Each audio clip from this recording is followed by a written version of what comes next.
Mapagpalang umaga. Inaanyayahan ko po kayo na samahan ako panoorin ang video na ito.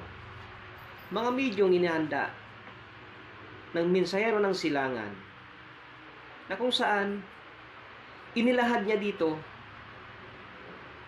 ang mga tunay na pangyayari. Libo-libong taon na po ang nakakaraan. Tara po, panoorin po natin. Baka dito po ang iyong matagal nang gustong malamang katotohanan.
Masayang balita mga Ophirians, narito na ang pagpapatuloy ng The Seal series and this is part 4.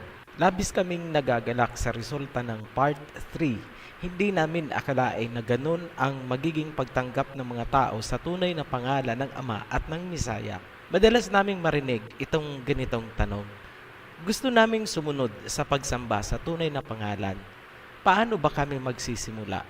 Paano namin gagawin? Klaruhin lang po muna natin, baka akalain ng iba na nagsisimula na ang Ophirian na magtayo ng relihiyon. Hindi po ganon. Ang tanging ginagawa ng Ophirian heritage ay gisingin ang consciousness ng bawat Ophirian. Meaning, ang Ophirian heritage ay isang consciousness at hindi isang religious organization. Ginising lang namin ang Shemite o Semitic Hebrew consciousness sa inyong mga diwa. Hanggang dyan lang po ang ginagawa ng Ophirian.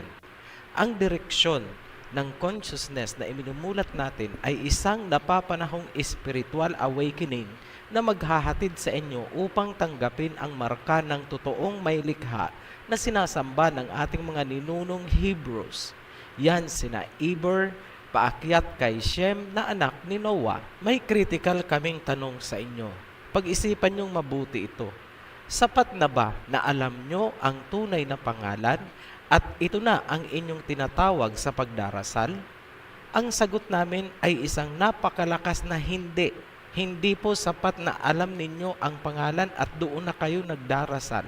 Alam din namin, maraming religions at sekta ang mapipilitang tangkilikin ang banal na pangalan para hindi mag-alisan ang kanilang mga members. Ngunit, hindi pa rin nila bibitawan ang Babylonian worship nila. Dahil dyan, dito sila lalagpak. Matthew chapter 7 verse 22 hanggang 23. Many will say to me in that day, Messiah Yahawashai, have we not prophesied in thy name? And in thy name have cast out devils? And in thy name done many wonderful works? And then will I profess unto them, I never knew you. Depart from me, ye that work iniquity. Ibig sabihin, hindi lahat ng tumatawag sa pangalan or kahit nagpapalayas ng demonyo at nakakagawa ng mga milagro ay makakaligtas. Depart from me, lumayo kayo sa akin. Tandaan nyo rin ang sinabi sa Matthew chapter 22 verse 14.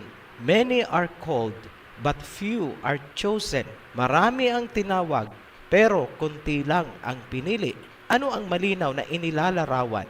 Hindi sapat na alam mo at ginagamit mo ang pangalan. Kailangan mo maging sealed ng name sa iyong forehead.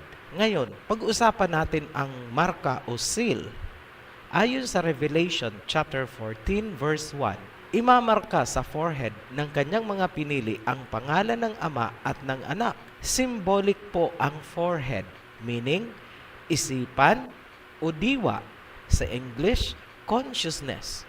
To get the mark, may dalawang aksyon kang dapat gawin.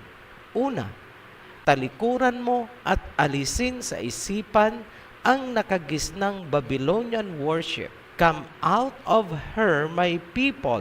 Revelation chapter 18 verse 4. Umalis ka, lumabas ka. Hindi pwedeng tatanggapin mo ang pangalan, pero nariyan ka pa rin sa loob ng Babylonian organization. Get out, lumabas ka, umalis ka. You cannot serve two masters. Matthew chapter 6 verse 24. Kapag nagawa mo nang umalis, repent. Pagsisihan mo ang mga nagawa mong kasalanan noong ikaw ay nasa loob pa ng Babylonian worship. Then, submit yourself to baptism. Magpabautismo ka sa pangalan ng Ama at ng Anak at huwag na huwag kang babalik sa Babylonian worship. Napakalaking kasalanan ang matapos mong tanggapin ang katotohanan ay tatalikuran mo at ikaw ay babalik sa Babylonian system. Pag-usapan natin ang baptism. Nais naming linawin na ang baptism ay hindi pagbibigay ng pangalan. Kalimutan nyo na ang Babylonian doctrine na yan. Ang bautismo ay isang banal na pakikipagtipan or commitment sa may likha at hindi sa isang relihiyon o sekta. Sa madaling salita, nagpapamember ka sa isang higher spiritual consciousness at hindi sa worldly religions or anumang organisasyon. Ngayon, ano ang baptism? Basahin natin sa Romans chapter 6 verse 4. We were therefore buried with him through baptism into death in order that just as Yahushua was raised from the dead through the glory of the Father, we too may live a new life. Sa pamamagitan ng bautismo, tayo ay ililibing gaya ng Mesaya na namatay para tayo ay tubusin. At tayo ay babangon mula sa tubig gaya ng pagbangon ng Mesaya mula sa kamatayan. Baptism ang first step sa plan of salvation. Kanino tayo nakikipagkasundo at umaanib sa pamamagitan ng baptism? Ephesians chapter 4 verse 4 hanggang 6. There is one body and one spirit, just as you were called to one hope when you were called. One Yahweh, one faith, one baptism, one almighty creator of all, who is over all and through all and in all.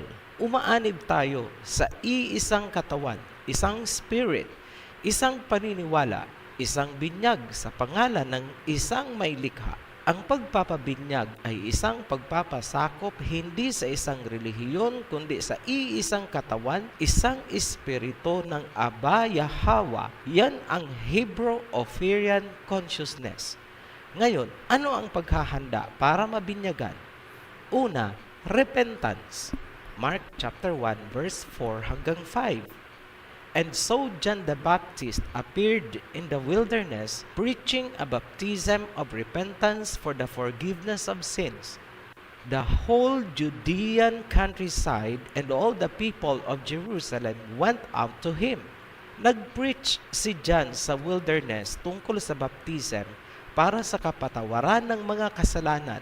Kung kaya, ang buong Judea at lahat ng tao sa Jerusalem ay pumunta sa kanya para magpabautismo. Bakit kailangan ang repentance o pagsisisi, paghingi ng tawad at pagtalikod sa maling paniniwala? Nasusulat sa Acts chapter 2 verse 38 hanggang 41. Peter replied, "Repent and be baptized, every one of you, in the name of Yahushua for the forgiveness of your sins, and you will receive the gift of the Holy Spirit." Those who accepted his message were baptized, and about 3,000 were added to their number that day. Sinabi ni Peter na kailangan munang magsisi sa kasalanan, magpabaptize upang tanggapin ang gift of the Holy Spirit. Klarado na kailangan munang magpabaptize, kailangan ang cleansing para tayo ay makatanggap ng gift of the Holy Spirit. Ngayon, sino ang authorized magsagawa ng baptism? Pastor lang ba? Ministro lang ba? Ano ang sinasabi ng Mesaya? Talasan niyo po ang pangunawa sa babasahin naming talata. Matthew chapter 28, verse 17 hanggang 20. When they saw him, they worshipped him, but some doubted. Then the Messiah, Yahushua, came to them and said, All authority in heaven and on earth has been given to me. Therefore, go and make disciples of all nations, baptizing them in the name of the Father and of the Son and of the Holy Spirit. Pansining mabuti na ang authority na magsagawa ng baptism ay ibinigay ng Mesaya sa mga tao mismo. Hindi sinabi sa mga ordinadong pastor o ministro, kundi sa mga tao. Ngayon, titigang mabuti ang context or sitwasyon sa Acts kung saan tumutugba ang sinabi ng Mesaya. Lawakan ang pangunawa. Acts chapter 2 verse 38 hanggang 41. Peter replied, Repent and be baptized every one of you in the name of Yahushua for the forgiveness of your sins, and you will receive the gift of the Holy Spirit. Those who accepted his message were baptized, and about 3,000 were added to their number that day. Paano nabautismohan ni Peter ang 3,000 katao sa maghapon? Ipagpalagay nating 10 hours niyang gagawin. Mag-compute. Kailangang mabautismohan ni Peter ang 300 katao kada oras. 5 katao kada minuto. Walang tigil, walang kain, walang pahinga. Kaya bang gawin yon ni Peter kung hindi siya tinulungan ng crowd? Hindi. Dahil sa authority ng Mesaya na ibinigay sa mga tao, sila mismo ang nagbautismo sa mga kasamahan nila. Malamang, supervision na lang si Peter. Kumbaga, ganito ang nangyari. Bautismohan mo ako, babautismohan din kita. Yung mga nabautismohan naman ang magbabautismo sa mga nakapila. Kaya natapos ang 3,000 persons sa isang araw. Naaayon ba sa Biblia ang interpretation? Yes. Ngayon, ito ang malaking katanungan. Ang sabi ng Mesaya ay binyagan nyo sila sa pangalan ng Ama at ng Anak at ng Espiritu. Alam na natin ang pangalan ng Ama at ng Anak. Ngunit, hindi nahayag ang pangalan ng Espiritu. Paano ang pagbibinyag? Marami ang nagsasabi na ang pangalan daw ng Holy Spirit ay Ruach HaKodesh. We beg to disagree. Hindi po tayo sang-ayon dyan. Ang Ruach HaKodesh ay hindi pangalan kundi title. Ang Ruach ay translated as spirit, breath, or air, or wind. At sa Greek naman ay pneuma. Ang meaning naman ng Kodesh ay holy. Adjective po yan. Kaya, kung akala nyo na ang salitang Ruach HaKodesh ay pangalan ng Holy Spirit, mali po. Parang tinagalog mo lang ang salitang Holy Spirit at sinabi mong banal na espiritu. Ganyan lang po ang Ruach HaKodesh. Ang totoo, walang nakakaalam kung ano ang pangalan ng Holy Spirit. Hindi po yan revealed. Kung may nakakaalam niyan, walang iba kundi ang Mesaya dahil siya ang magsasagawa ng final baptism by fire and spirit. Pakinggan po ulit natin ang sinabi ni John the Baptist. Luke chapter 3 verse 16.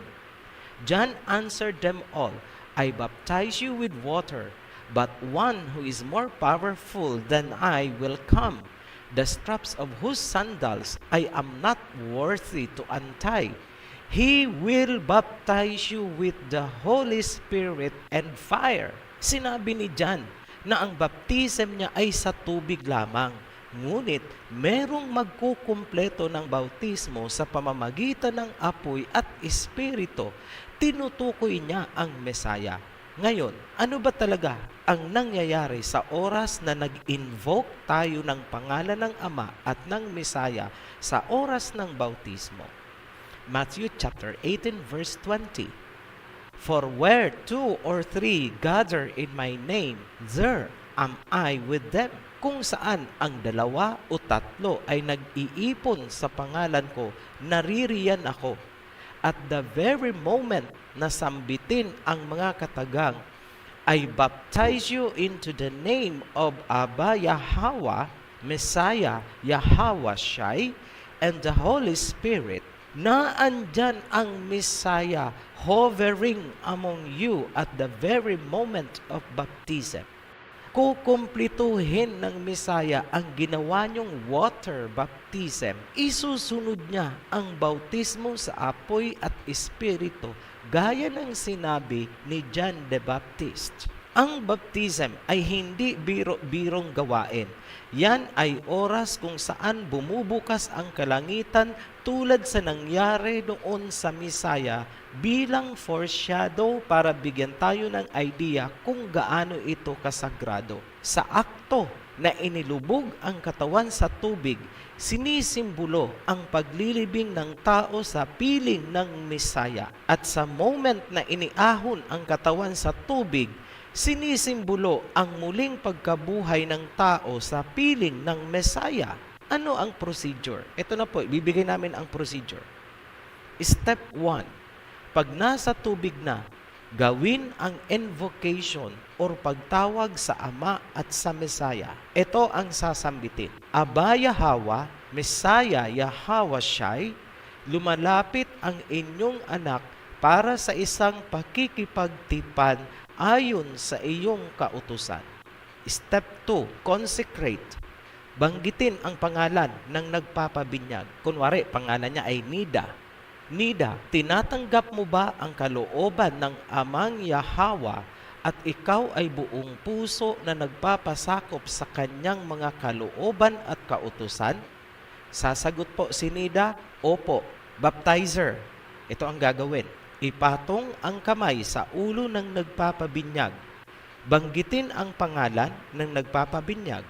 Nida, binibinyagan kita sa banal na pangalan ng Abba Yahweh at ng anak Yahweh Shai at ng banal na espiritu. Note, pwede nyo rin po itong isalin sa inyong local dialect kung kayo po ay Bisaya. Basta ganyan po ang content niya. Ngayon, diretso tayo sa step 3. Immersion. Ilubog sa tubig hanggang matabunan ang ulo. Mas maganda rin kung pipisilin ng nagpapabinyag ang kanyang ilong para hindi mapasukan ng tubig. So, a little bit of common sense na lang po dyan. Ngayon, kung babae ang nagbibinyag, mas maigi na may isa pang tutulong or mag-a-assist sa kanya. Pagkatapos ng paglulubog, ang taong nabinyagan ay magkakaroon ng bagong reputasyon sa paningin ng Ama at ng Mesaya. Alam yan ng taong nabinyagan na hindi na siya pangkaraniwang tao. May bagong consciousness, may bagong diwa. Yan ang ibig sabihin ng white stone with a new name, a new reputation, na ang nakakaalam ay tanging ang tao na tumanggap nito ayon sa Revelation chapter 2 verse 17. It is felt in the heart of the person. Ngayon, paalala, ang sino mang magpapabautismo ay maaaring dumaan sa pagsubok gaya ng pinagdaanan ng Mesaya pagkatapos ito mabautismuhan. Kung kaya, nagbilin si Peter, basahin ang Acts chapter 2 verse 38 hanggang 41. Nabasa na po natin ito kanina. Kunin lang namin ang nasa kalagitnaan, verse 40. With many other words, he warned them and he pleaded with them, save yourselves from this corrupt generation. Protektahan nyo ang sarili nyo na huwag maimpluwensyahan or matukso ng corrupt generation. Ano ang tinutukoy na corrupt generation? Kung napanood nyo ang mga naunang video, malinaw na sa inyo kung anong generation ang iniiwasan nila. Yung Babylonian system na hanggang ngayon ay namamayagpag sa ating society. Tibayan ang kalooban. Kapag nakita ng mga supporters nitong Zeus cult na ito, na iba ang iyong paniniwala, iba sa kanila, Tatawagin ka na nilang Antikristo at ikaw ay tatawagin ding kulto. Ngunit, alam mo sa kalooban mo na ikaw ay may ibang reputation na nakasulat sa white stone at ikaw lang ang nakakaalam. Hindi nila alam yon. Sa sino mang nagnanais na magpabautismo, consider nyo muna itong mga preparation at saka mga bits and pieces of advice. Maraming pinapatupad na kautusan ang Aba Yahweh. Maraming ipinagbabawal. Ngunit, huwag niyong titingnan ang mga yan bilang hadlang sa pagpapabautismo. Alam ng Ama na kung pagbabasihan lang ang kakayahan nating sumunod, walang sino mang tao na makakatupad. Ngunit, hindi ibig sabihin na kung walang taong 100% na makakatupad ay baliwala na ang mga kautusan. Alam din ng Ama na lagi tayong may pagkukulang, laging nagkakasala. Ngunit alam niya kung ang pagkakasala ay isang pagkukulang lamang o mga hindi sinasadya. Nakatingin siya sa ating mga puso at diwa. Alam niya kung ito ay willful o tahasang pagsuway. Halimbawa, alam mo nang hindi nararapat ang mga graven images tapos sumama ka pa rin sa prosesyon. Yan ay tahasang pagsuway. Isa nga palang paalala pa, kapag ikaw ay nagpabautismo, there is no turning back. Hindi po kaning isusubo ang baptism na kapag napaso ay iluluwa. Nobody is perfect. Alam po natin yan. Kung kaya may grace na ibinigay sa atin. Ngunit tandaan na hindi covered ng grace ang mga sinasadyang paglabag sa kautusan.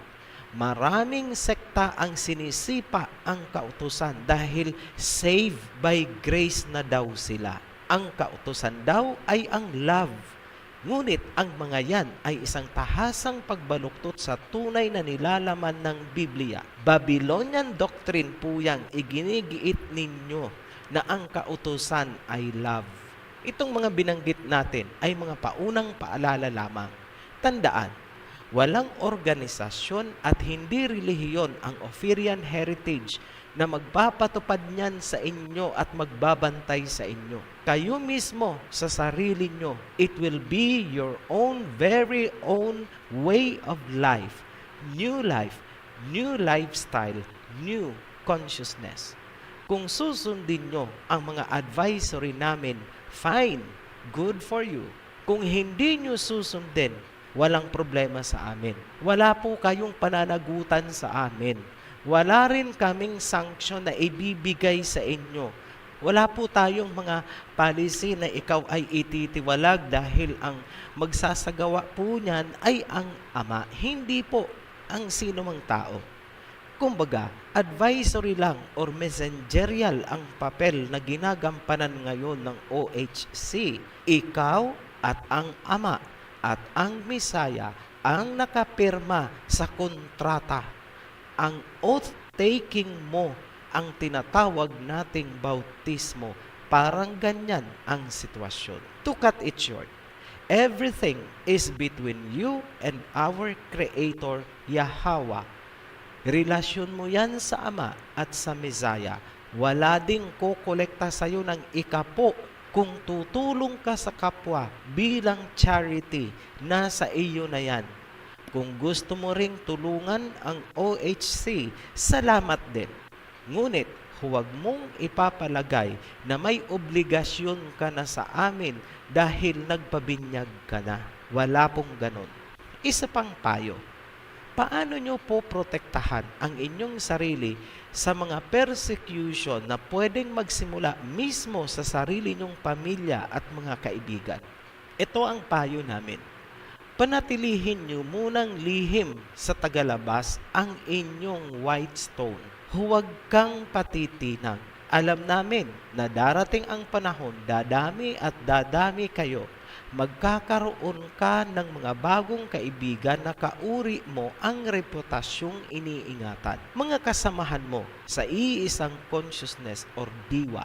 Manatili kayong intangible o invisible sa mata ng hindi nyo kapanalig.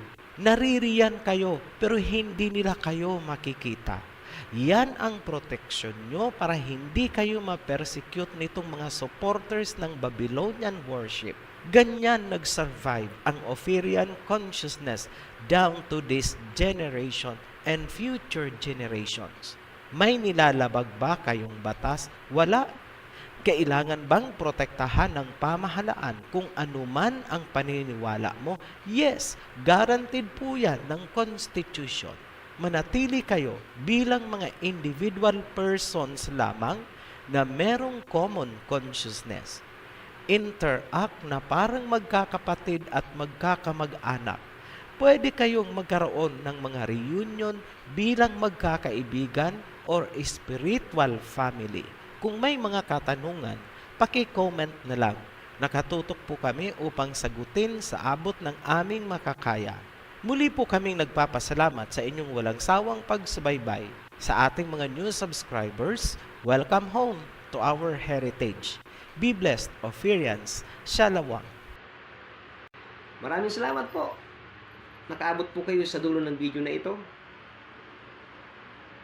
Kung kayo man po ay may katanungan, pinutin lang po ang link sa ilalim ng video na ito. Sama-sama po nating alamin, unawain, kung kayo man po ay mayroon pang ibang katanungan. Salamat po. Be blessed. Shalom.